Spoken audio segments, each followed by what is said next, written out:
60 हिजरी खतीब काबा इसीलिए कहा गया हज़रत अब्बास को, जो काबे की छत से हज़रत अब्बास ने खुतबा दिया था। पूरा खुतबा तो इरशाद फरमाने का वक्त नहीं है, मगर एक जुमला अर्ज कर दूँ अभी जो मैंने जुमला कहा उसी की तायीद में, कि हज़रत अब्बास ने काबे की बुलंदी से हाजियों को मुखातिब होकर इमाम हुसैन के फ़ज़ाइल पढ़ते हुए कहा कि सुनो, तुम सब पे लाजिम है कि हज करने आओ तो हजर अस्वद का बोसा लो, हजर अस्वद पे लाजिम है कि मेरे आका के हाथों का बोसा ले। बाबुल हवायत के खुतबे का जुमला, बाबुल हवायत के खुतबे का जुमला। बहरहाल अब उसके हवारियों ने सब देख रहे थे, अब गुस्से से आग बबूला हो रहा था हिशाम। उसके हवारियों ने आगे बढ़ के कहा कि हिशाम देखिए, कुछ ऐसे भी होते उसके साथियों में भी, चिढ़ाने के लिए किसी ने आगे बढ़ के कहा क्या हिशाम जानता है ये कौन है, जानता है ये कौन है? तो एक मर्तबा जानते हुए उसने कहा मैं नहीं जानता कौन, इसीलिए कि अगर बता देगा तो इसके चाहने वाले आगे चले जाएंगे। तो खौफ से इसने कहा मैं नहीं जानता कौन है, चिढ़ से गुस्से में बबूला हो गया था, कहा मैं नहीं जानता कौन है। अब जैसे ही इसने कहा कि मैं नहीं जानता, अब शोरा हजरात तशरीफ फरमा है, तो बड़ी गौर से मैं जुमला अदा करना चाहता हूँ शोरा अकराम की खिदमत में, क्योंकि शायर कभी गलत बात बर्दाश्त ही नहीं कर सकता। शायर तो बेचैन रहता है शेर कहने के लिए। तो अब ऐसी बात में जब हिशाम इब्न अब्दुल मलिक ने कहा कि मैं नहीं जानता कौन है, तो करीब में फरजदा खड़े हुए थे अहले बैत के शायर, फौरन आगे बढ़कर फिल बदी कसीदा कह दिया। उस कसीदे का पहला जुमला, क्या हिशाम तू नहीं जानता ये कौन है, ये लोग नहीं जानते कौन है, कोई परवाह नहीं है, तू जाने या ना जाने, काबे की जमीन जानती है ये कौन है, काबा जानता है कौन है, हजर अस्वद जानता है कौन है, फरिश्ते जानते हैं कौन है। पूरा कसीदा फरजदख ने पढ़ दिया। 14 सितारों में भी कसीदे का पूरा तर्जुमा मौजूद है, जो फरजदख ने फिल बदी कसीदा कहा काबे की जमीन इनके कदमों को जानती है कि ये कौन है, कि ये चौथे इमाम की फजीलतें हैं, ये इमाम की अजमतें हैं। किसी ने आकर सवाल किया, किसी ने क्या नाम तारीख में सुना हुआ है, इसी के साथ मैं मंजिल पे आके जहमत तमाम करूंगा। का नाम सुना हुआ है अब्दुल्ला इब्ने फला, फला इसीलिए कि नाम मिंबर पे नहीं लिया जा सकता, फला इसीलिए। अब्दुल्ला इमाम के पास आया, सलाम किया, इमाम ने जवाब दिया, कहा फरंद रसूल देखिए ज़ालिकल किताबुल अरब, फिर वही बात आ गई, उसको यहाँ जाहिर होना है। इमाम ने जाहिर किया। अब्दुल्ला ने पूछा फरंद रसूल आपने जो कहा है मैं यकीन नहीं करता, मैं नहीं मानता। इमाम ने कहा क्या नहीं मानते? कहा आपने जो कहा कि हज़रत यूनुस को जो कैद किया गया था वो आपके दादा की वलायत की वजह से कैद किया गया था, ये मैं नहीं मानता। इमाम ने कहा अब्दुल्ला अगर आंखों से देखेगा तो मान लेगा। सवाल इमाम का गौर कीजिएगा। अब्दुल्ला अगर आंखों से देखेगा तो यकीन कर लेगा। कहा आप दिखाए तो सही। उसने भी ये नहीं कहा कि यकीन कर लूँगा, उसने कहा आप दिखाए तो सही। इमाम ने कहा अच्छा। चाहने वाला करीब बैठा हुआ था। चौथे इमाम ने कहा लाओ जाकर 2 पट्टियाँ लाओ और दोनों अपनी आँखों पे बांध लो। दोनों ने अपनी आँखों पे बांध लिया। इमाम के लम्हाए मुबारक को जुम्बिश हुई, कुछ कलिमात अदा हुए। जैसे ही कलिमात अदा हुए उन लोगों ने महसूस किया कि वो फ़ज़ाओं में सफ़र कर रहे हैं। देखिए ये वाक़या दमतुस साकिबा में भी मौजूद है और आयतुल्लाह हाशिम बहरानी भी मनाकिब में नक़ल कर रहे हैं। वाक़या इमाम के मौजूदात में महफूज है। बहरहाल अब जो उन लोगों ने महसूस किया कि वो हवाई सफ़र कर रहे हैं इस आलम में कि इमाम ने कहा आँखों से पट्टियाँ खोल लो। अब जो आँखों से पट्टियाँ खोल ली तो उन्होंने अपने आप को दरिया के किनारे पर पाया, दरिया के किनारे पर पाया। इमाम ने कहा रुक जाओ। ये कह के इमाम आगे बढ़े। अब जो आगे बढ़े तो दरिया की मौजें जैसे ही इमाम के कदम मुबारक से मस हुई, तमाम दरिया की मछलियाँ करीब आकर उछल उछल कर इमाम को सलाम करने लगी। क्यों ना सलाम करे, वारिसे वजहुल्लाह का दीदार हो रहा है,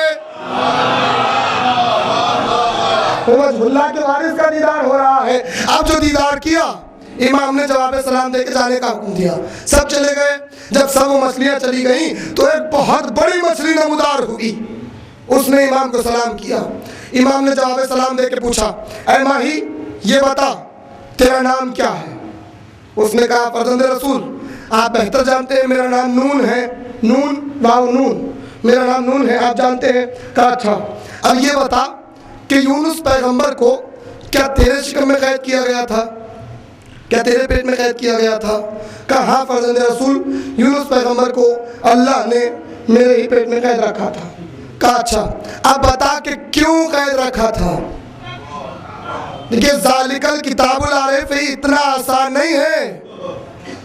अली में किसी ने शक किया तो दायरा इस्लाम से खारिज हो गया, इतना आसान नहीं है अली पे यकीन करना। क्यों कैद किया गया था तेरे पेट में? तो उस माही ने इमाम को जवाब में कहा क्या है फर्जंद रसूल, अल्लाह ने पूरी कुदरत की हर शय पर आपकी दादा की विलायत को पेश किया था। अरे फर्जंद रसूल, अल्लाह ने आपके दादा की विलायत को जब यूनुस पैगंबर के सामने पेश किया, बड़ी एहतियात से जुमला तारीख का अदा कर रहा हूँ जो लिखा हुआ है, कहा जब यूनुस पैगंबर के सामने आपके दादा की विलायत को पेश किया गया तो उन्होंने इनकार नहीं किया, उन्होंने इकरार करने में तरद्दुद किया, उन्होंने इकरार करने में देर लगाई, उन्होंने इकरार करने में देर लगाई। अल्लाह को गवारा नहीं हुआ कि अली की वलायत में कोई इकरार करने में देर लगाए। कहा ए मछली, ए माही, ए नून, यूनुस को कैद कर ले, यूनुस को कैद कर ले। आप कैद किया मैंने, अल्लाह ने कहा हिफाजत से रखना, मैंने हिफाजत से रखा। जब अल्लाह ने कहा, जब यूनुस ने तौबा की, क्या अल्लाह मुझे यकीन कामिल आ चुका है, मुझे यकीन कामिल हो चुका। कहा ठीक है। अल्लाह ने कहा इसे वापस दरिया की किनारे पर छोड़ दो, मैंने छोड़ दिया। ये वाक़या है। एक मरतबा अली इब्न हुसैन पलटे, अब्दुल्ला की तरफ देखने लगे, वो मुँह चुराने लगा गुस्से में। कहा अपनी आंखों पे पट्टियाँ बांध लो, पट्टियाँ बांध ली। फिर इमाम ने कलिमात अदा किए, वापस आ गए अपने मकाम पर। जब वापस आ गए तो अब्दुल्ला जाने लगा। चाहने वाले ने पूछा फर्जंद रसूल, आपने जो मौजिज़ा दिखाया है उस पर मुझे तो यकीन आ गया, मैंने तो यकीन कर लिया, क्या अब्दुल्ला ने यकीन किया?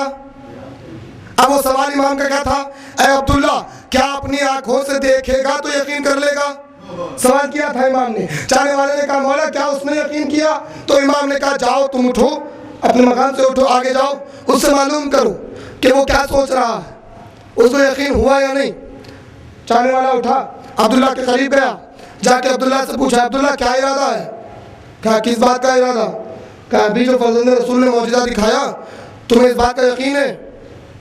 तो एक मरतबा वही इल्ज़ाम जो रसूलुल्लाह पे लगाया गया था, वही तोहमत जो रसूलुल्लाह पे लगाई गई थी, वही फर्जंद रसूल पे लगाई गई। उसने एक मरतबा गुस्से में कहा ए तुझे नहीं मालूम कि ये फर्जंद रसूल है, माज़अल्लाह माज़अल्लाह जादूगर है।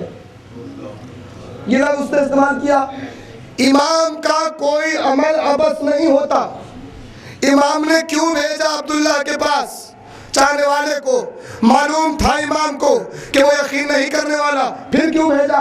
इसीलिए कि तारीख को इमाम बताना चाहते हैं, क़यामत तक के इमाम मुनाफिकत के चेहरे से नकाब को हटा रहे हैं, बता रहे हैं कि मुनाफिक उसे नहीं कहते जो अनजान हो, जो नहीं जानता। मुनाफिक उसे कहते हैं जो जानते हुए इनकार करता।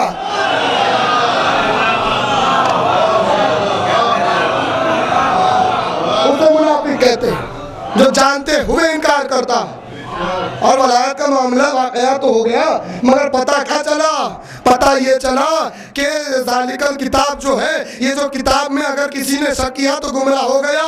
इस पर यकीन इतना कामिल ज़रूरी है, इसकी वलायत पर यकीन इतना ज़रूरी है कि अगर इनकी वलायत में इकरार करने में अगर कोई पैगंबर भी तरद्दुद करे, इनकार नहीं, तरद्दुद करे इकरार करने में, तो अल्लाह माफ़ नहीं करता। इनकार करने वालों का हाल क्या होगा? ये वलायत का मकाम है। अब खुदा का शुक्र है कि ये वलायत हमारे दिलों में समाई हुई है। खुदा का शुक्र है कि हमको यकीन है इस वलायत पर, इसीलिए तो हमें खैरुल बरिया कहा गया कि बेहतरीन खलाइक है पूरी दुनिया में। और ये बेहतरीन खलाइक खुशी में खुशी, गम में गम करती है। ना हमारी खुशी अहले बैत की खुशी पर गालिब, ना हमारा गम अहले बैत के गम में गालिब। और उस गम का क्या कहना? देखिए ये अज़ादारी का मौजिज़ा, ये अज़ादारी का सबसे बड़ा मौजिज़ा ये जो अब सेकंड गुजर रहा है, जो ये वक्त गुजर रहा है, ये पास्ट हो रहा है, गुजरा हुआ, वापस नहीं आने वाला। जो गुजर गया, ये पास्ट हो रहा है, पीछे जा रहा है। अब ये जो है ये हाल है, जो आने वाला है वो फ्यूचर है। मगर कभी भी पास्ट पलट के नहीं आएगा, जो गुजर गया वो पलट के नहीं आएगा। हाल अपने हाल में ही हाल रहेगा और हाल खुद ब खुद बढ़ता चले जाएगा पास्ट होता हुआ। हाल हमेशा हाल नहीं रहता, हाल खुद ब खुद बढ़ जाता है, पास्ट की तरफ पीछे चला जाता है। आज़ादारी का मौजिज़ा ये है कि आज़ादारी सैयदुश्शुहदा की कोई घर का गम हो, किसी इंसान का गम हो, किसी मोमिन का गम हो। आज गम हुआ, प्रेजेंट, आज गम है, मगर 1 साल हो गया, पास हो गया, तो गम उस तरीके से नहीं होगा जिस तरीके से होता है। मोमिन है, चूंकि अहले बैत का चाहने वाला है, तो उसकी याद मनाई जाती है। अब साल गुजरेंगे, 10 साल बाद खत्म हो जाएगा, उसके बेटे के बेटे खत्म हो जाएंगे, गम भी खत्म हो जाएगा। पर पोतों को मालूम भी नहीं होगा कि उनका गम क्या था, कैसे खत्म हुए, कैसे शहीद हुए, कैसे दुनिया से गुजरे। ये गम दुनिया का गम जो खत्म हो जाता है, पास्ट हो जाता है। यानी आज के हाल का गम जो है वो पास्ट हो गया तो पास्ट हो गया, फिर पलट के आने वाला नहीं है। मगर फातिमा के लाल की आज़ादारी का मौजिज़ा ये है कि हुसैन की आज़ादारी कल भी हाल थी, आज भी हाल है, कल भी हाल रहेगी, हमेशा हाल रहेगी। इसीलिए कि इस गम के साथ सैयदा की दुआएं मौजूद हैं और इस गम की हिफाजत करने वाला वारिस मौजूद है। हमारी औकात कुछ नहीं है अजीजों, थोड़ी सी ताकत पर लोग गुरूर कर लेते हैं। अगर हम गौर कर लें हम क्या है, मन रफ़ा नफ़्सहु फ़क़द रफ़ा रब्बहु, कुछ नहीं है, ब्लैंक। हमारी औकात ही कुछ बाकी नहीं रह जाती। अगर ये काला लिबास न होता, अगर ये फर्श अज़ा न होती, ये फर्श अज़ा का सदका है, ये इस काले लिबास का सदका है, ये आज़ादारी का सदका है, जो लोग आज हमको पहचान रहे हैं, हमारी इज्जत कर रहे हैं, ये फर्श अज़ा का सदका है, शहज़ादी ज़ैनब का सदका है। वरना इस फर्श अज़ा से बढ़ के किसी की कोई औकात बाकी नहीं रह जाती। ये आज़ादारी का सदका है जो आज हम पहचाने जा रहे हैं। कौन सी आज़ादारी? जो जिंदगी भर चौथे इमाम तमाम उमूर के साथ आंसू बहाते रहे, फज़ाइल भी बताते रहे, असरार भी बताते रहे, मगर जब कभी पानी सामने आया, हाय मेरा अली असगर, जब किसी जवान को देखा, हाय मेरा अली अकबर। कि ज़्यादा वक्त मैं लेना नहीं चाहता, मगर तारीख के कुछ ऐसी बातें जो पहुंचाई नहीं जाती, ज़रूरी है कि उसे मिंबरों से पहुंचाया जाए। जिम्मेदारी है ज़ाकिरीन की कि पहुंचाए तारीख को अपने नौजवान भाइयों तक। बुजुर्ग तो जाने वे अपने नौजवान भाइयों तक कि चौथे इमाम पर क्या जुल्म हुआ। सिर्फ करबला की मुसीबतें नहीं है, मरसिये में आप सुनते हैं जहर पीते हैं, गला तेज से कटवाते हैं, खबर में जाके भी आराम नहीं पाते हैं। तो ये खबर में जाके भी आराम नहीं पाते, ये क्या है? इसकी अगर तफसीर की जाए तो बाद शहादत हर कदम आज तक इमाम की मुसीबतें जाहिर होती रहेंगी।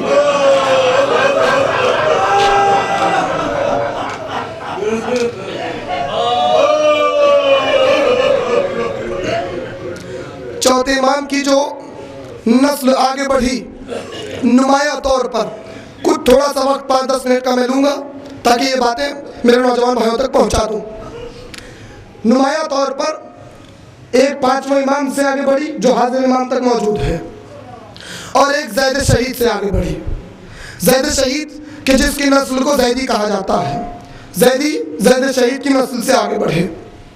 और ये ज़ैद एक मकाम पर रहते थे, उसे वासिद कहा जाता है। वो वासिद की वजह से इनकी नस्ल को वास्ती भी कहा गया। जो वास्ती नाम के साथ लगा होता है वो इन्हीं की नस्ल से। इन्हें कैसे कत्ल किया गया?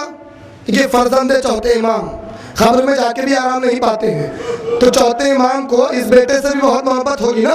इमाम का बेटा है, इमाम का लख्त जिगर है, तो इमाम के इस बेटे को कैसे कत्ल किया गया? ज़ैद शहीद कूफा आए, हज़ारों की तादाद में लोग जमा हुए ज़ैद शहीद के साथ कि हमला करें, खुरूज करें, बगावत कर बैठे थे लोग तो उसका इंतकाम ले, मगर हालत ये हुई कि जिस तरह मुस्लिम को तनहा किया गया उसी तरह ज़ैद शहीद को तनहा कर दिया गया, उसी तरह ज़ैद को तनहा कर दिया गया। अब जो तनहा किया गया तो 14 सितारों की रिवायत ये है कि पहली बार जिन लोगों ने इनका साथ छोड़ा, जिन लोगों ने ज़ैद शहीद का साथ छोड़ा मुस्लिम की तरह, तो ज़ैद शहीद ने उन लोगों की तरफ देख के एक जुमला इस्तेमाल किया जो तारीख में पहली बार लफ्ज़ जाहिर हुआ, वो लफ्ज़ कि जो आज हमारे लिए इस्तेमाल किया जाता। कुछ बदबख्त वो लोग वो लफ्ज़ हमारे लिए इस्तेमाल करते हैं और हमारे भाइयों को नहीं मालूम कि वो लफ्ज़ की हकीकत क्या है। ज़ैद शहीद जो हज़ारों की तादाद में लोगों ने साथ छोड़ा कूफे में, फौरन पलट के ज़ैद ने कहा ये कूफी राफ़ज़ी है। ये जो राफ़ज़ी लफ्ज़ पहली बार ज़ैद शहीद की दाने मुबारक से निकला है, ये राफ़ज़ी धोखेबाज हैं, अपने कौल से पलट जाते हैं। पलट गए, ज़ैद शहीद को कत्ल कर दिया गया। तो अब कत्ल कर दिया गया तो ज़ैद शहीद की मुसीबत ख़त्म नहीं हुई, 4 साल तक लाशा सूली पर लटकाया रखा गया। 4 साल तक ज़ैद शहीद का लाशा लटका रहा। अल्लाह ने मकड़ी को हुक्म दिया कि वो जाला बूंद दे, इस तरह से लाशे की हिफाजत भी होती रही। 4 साल तक लटका दिया गया लाशे को। अच्छा, सिर्फ लटकाया नहीं गया या 4 साल के बाद निकाल के दफन नहीं किया गया। चौथे इमाम के बेटे की गुर्बत यह है कि 4 साल के बाद जब लाशा निकाला गया तो लाशे को जलाकर राख कर दिया गया, उस राख को फरात के अंदर फेंक दिया गया। ये गुर्बत है इमाम के बेटे की, खबर में जाके भी आराम नहीं पाते हैं, ये गुर्बत है। ज़ैद शहीद की नस्ल जो आगे बढ़ी, ईसा इब्न ज़ैद और याहिया इब्न ज़ैद, ये 2 फर्जंदों से ज़ैद शहीद की नस्ल आगे बढ़ी और दोनों बहादुर थे और इतने बहादुर थे कि दोनों को कत्ल किया गया, ईसा इब्न ज़ैद को भी, याहिया इब्न ज़ैद को भी। याहिया इब्न ज़ैद की तारीख तो ज़्यादा नहीं मिल पाती मगर उन्हें भी शहीद किया गया। मगर ईसा इब्न ज़ैद की तारीख ये है, चौथे इमाम के पोते हैं, ज़ैद शहीद के फर्जंद हैं, अलग मकाम पे आकर ज़िंदगी गुजारने लगे। इतनी गुर्बत बढ़ चुकी थी कि अपनी पहचान छुपानी पड़ी, किसी को ये नहीं बता सके कि मैं ज़ैनुल आबिदीन का पोता हूँ, नहीं बता सके। गुर्बत में ज़िंदगी गुजार रहे हैं। आलम यह हुआ कि उन्होंने वहाँ एक अक़्द किया, अक़्द से उनको एक बेटी हुई। वो एक बाग में काम किया करते थे। अब जो उनको बेटी हुई, परवान चढ़ती रही, वक्त गुजरता रहा। जब बेटी बड़ी हुई तो उस बाग के हाकिम के बेटे का रिश्ता इनकी बेटी के लिए आया। अब जो ये घर में नहीं थे, अब जो घर में आए तो ईसा इब्न ज़ैद इब्न ज़ैनुल आबिदीन, इनकी ज़ौजा ने इनसे कहा कि वो बाग के हाकिम की बेटी का रिश्ता आया है। एक मरतबा इन्होंने कुछ जवाब नहीं दिया, फ़ौरन अपने हुजरे में गए, मुसल्ला बिछाया, बैठ गए, हाथ बुलंद करके कहा ए बारे अल्लाह मेरी बेटी को बचा ले, अल्लाह मेरी बेटी को बचा ले, इसीलिए कि मेरी बेटी सैयदज़ादी है और जो रिश्ता आया है वो मेरी बेटी का कुफ्र नहीं है, मेरी बेटी फातिमा की औलाद है, वो उसका कुफ्र नहीं है, मेरी बेटी को बचा ले, तेरी बारगाह में दुआ कर रहा हूँ। अब जो फर्जंद ज़ैद की ये दुआ हुई तो 2 दिन में बेटी बीमार हुई, तीसरे दिन इंतकाल हो गया। अब जो बेटी का इंतकाल हुआ, जवान बेटी का इंतकाल हुआ, अपनी बेटी को दफन कर रहे हैं। अब जो दफन कर रहे हैं तो दफन करते हुए, दफन करने के बाद इतना बुलंद गिरिया किया कि चाहने वाला एक था खास आगे बढ़ के पूछा ईसा तुम तो बड़े बहादुर थे, तुम क्यों गिरिया कर रहे हो, तुम इतना क्यों तड़प रहे हो? तो तड़प के कहने लगे क्यों ना आंसू बहाऊं, मेरी गुर्बत तो देखो, मैंने जवान बेटी को दफन तो कर दिया मगर मैं बेटी को ये भी नहीं बता सका कि वो सैदानी थी, वो सैयद की बेटी थी।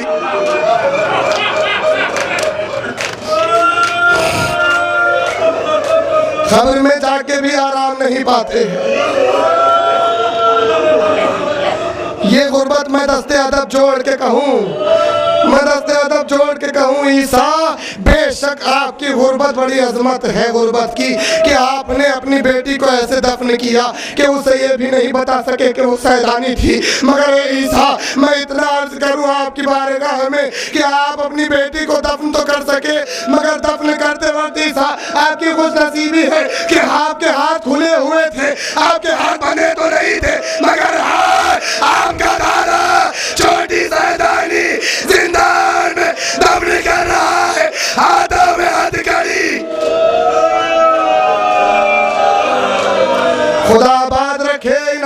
पर खुदा रहमत नाज़िल करे।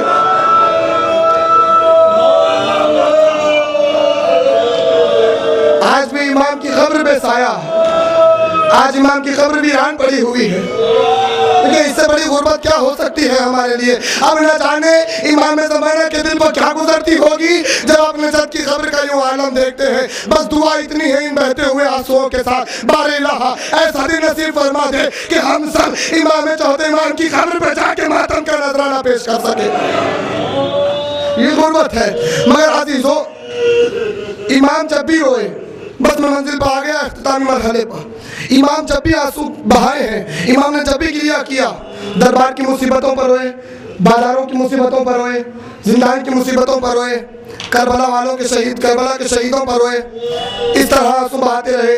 और न जाने इमाम की आंखों में कौन सा मंजर महफूज था, याद कर कर के रोते जाते थे, याद कर कर के आंसू बहाते थे।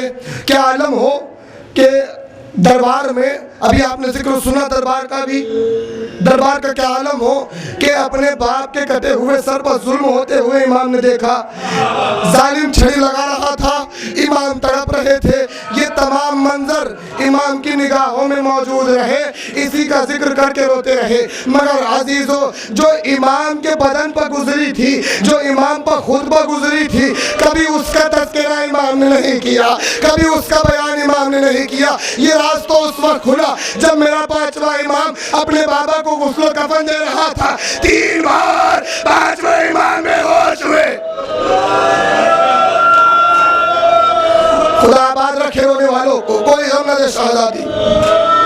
जिक्र तमाम है, 3 मरतबा पांचवा इमाम अपने बाबा को गुस्ल कफन देते हुए बेहोश हुए। सहहा बुलंद किया, चाहने वाले ने बाद गुस्ल कफन सवाल किया, फर्जंद रसूल ऐसा आपने क्या देख लिया कि आपने सहहा बुलंद किया, ऐसा आप पे क्या गुजरी हो गई मजलिस, खुदा आपका पुरसा कबूल करे।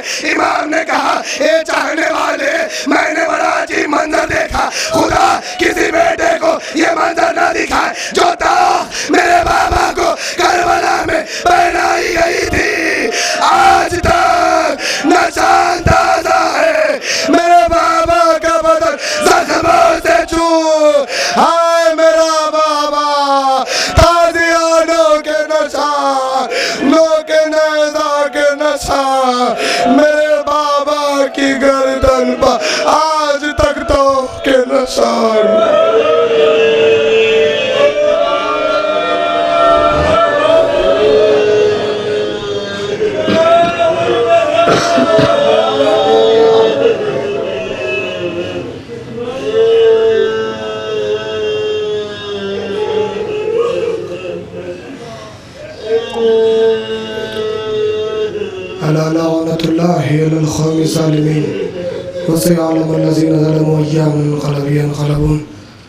बार इलाहा इस इबादत को कबूल फरमा, कोई गम न दे सिवाय गम हुसैन के, बानियाने मजलिस और हाज़रान मजलिस के दिली मकासिद भरला।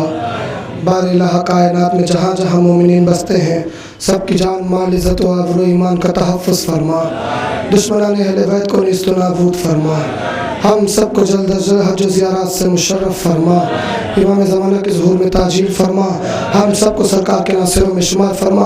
आप हज़रात की खिदमत में एक ऐलान है, मजलिस अज़ाए सकीना बिन्त हुसैन बतारीख़ 29 मुहर्रम ठीक 9:30 बजे शब बमक़ाम बारगाह शब्बीर ज़हरा मुक़र्रर है।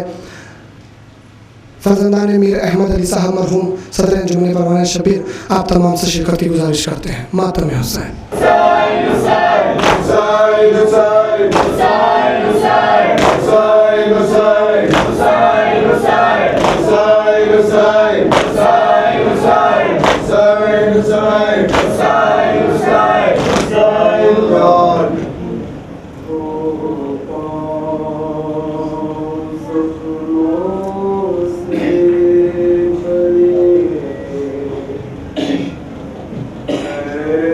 मुसाफिर को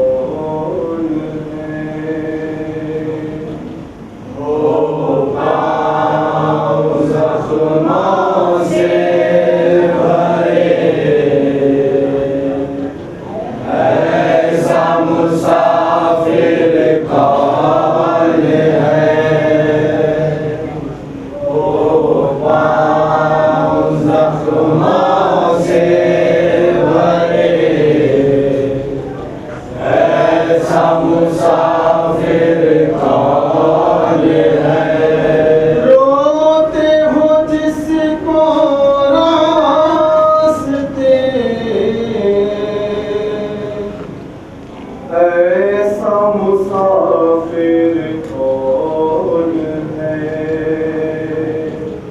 ओ पाँव जख्मों से भरे, ऐसा मुसाफिर कौन है।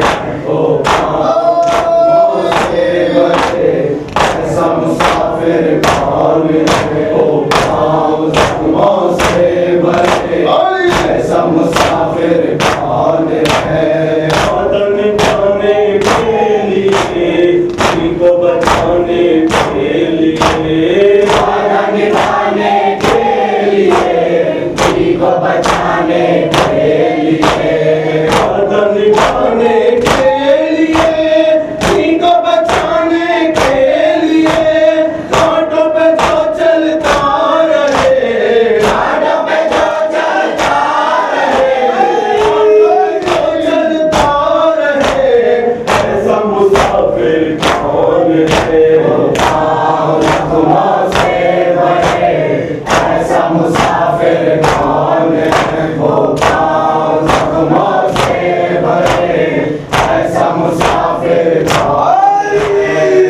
गाम जिसको बेतकाब बुरे लगाए आशियाँ, गाम जिसको बेतकाब बुरे लगाए आशियाँ, गाम जिसको बेतकाब बुरे लगाए आशियाँ, वो शुक्र का सजदा करे, वो शुक्र का सजदा करे, वो शुक्र का सजदा करे, ऐसा मुसाफिर कौन है। ओ पाँव जख्मों से भरे, ऐसा मुसाफिर कौन है। ओ पाँव जख्मों से भरे, ऐसा मुसाफिर कौन है।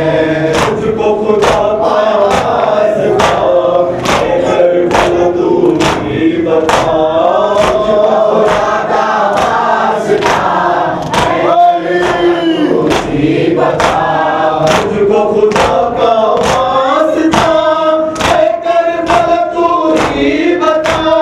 गुर्बत में जिसका घर लुटा, गुर्बत में जिसका घर लुटा, गुर्बत में जिसका घर लुटा, ऐसा मुसाफिर कौन है। ओ पाँव जख्मों से भरे, ऐसा मुसाफिर कौन है।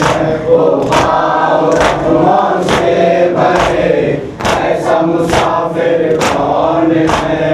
गुर्बत बनाए कैद में, मैयत उठाए कैद में, गुर्बत बनाए कैद में, मैयत उठाए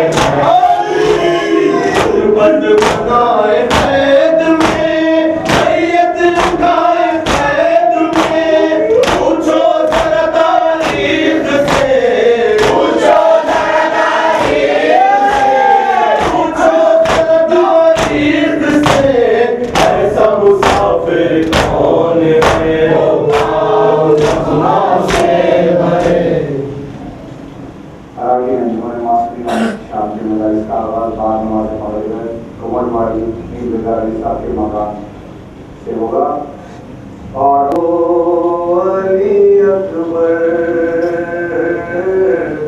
आओ अली अकबर, आओ अली अकबर, आओ अली अकबर। वीरता है बेदरन में संभालो अली अकबर, आओ अली अकबर,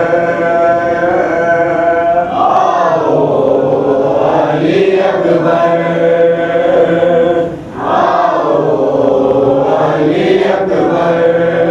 वीरता है बेदरन में संभालो अली अकबर, आओ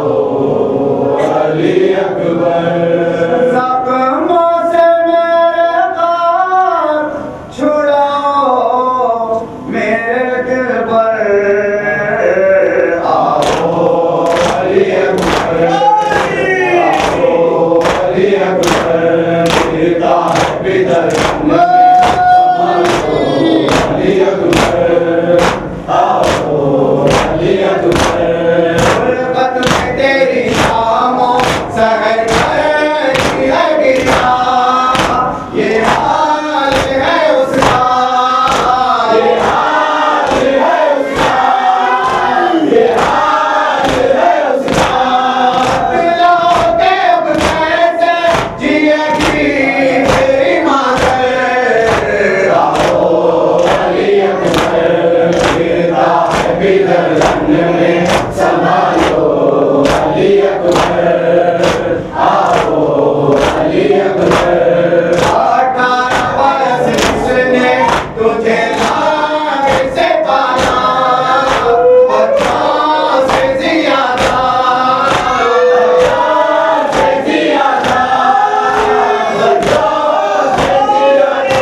है